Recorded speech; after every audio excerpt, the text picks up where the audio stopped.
Hi, I'm Kristyn Burtt for Red Carpet Report, and we are here at Day 2 of the Creative Arts Emmys Red Carpet. All right, I love the yellow. Yellow on a red carpet is always a winner. Thank you. Yeah, yellow's kind of my signature color, and when looking for a dress, I was like, hey, will anybody design me a dress? And VJ Floresca, who is actually a trans woman of color, offered to design my dress. So it was really important to me that her story is a story about trans women.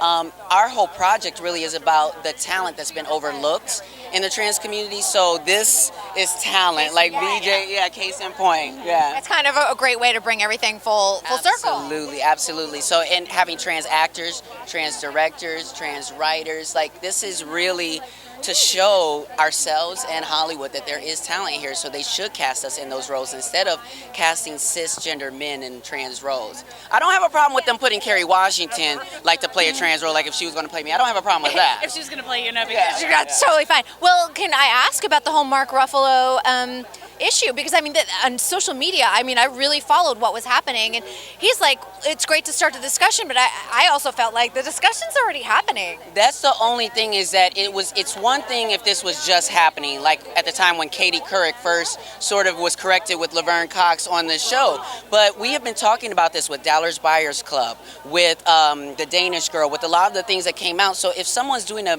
movie about a community, it just seems to me like there wasn't enough research done to see what kind of response has happened since. And really, it's not that we're just complaining and whining about it. It really has violent implications, because when people are casting this or casting men in these roles because they want the audience to always see underneath there's a man underneath that. But that's what they're also communicating to the rest of the world, is that you can always tell there's a man underneath that, and calling us men when that's not what we are and who we are. And that's a lot of it adds to the confusion out there in public perception. But I love Mark Ruffalo. I love his work. I love Mark, and I love Matt Bomber. I mean, come on. We just need to learn.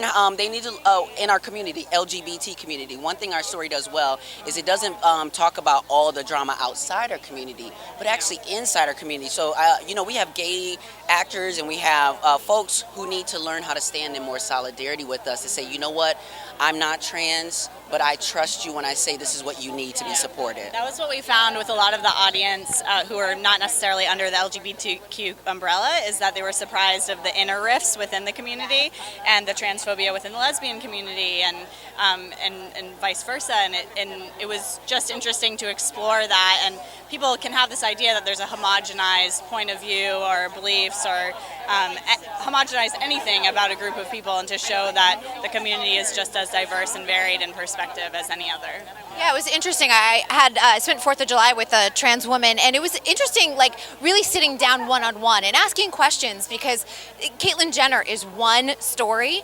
It's not everyone's story, and I think that it was one of the biggest things that it was great for me to hear from someone who's gone through their own journey. Well, what's important in what you said is that you sat down with a trans person. That is really it.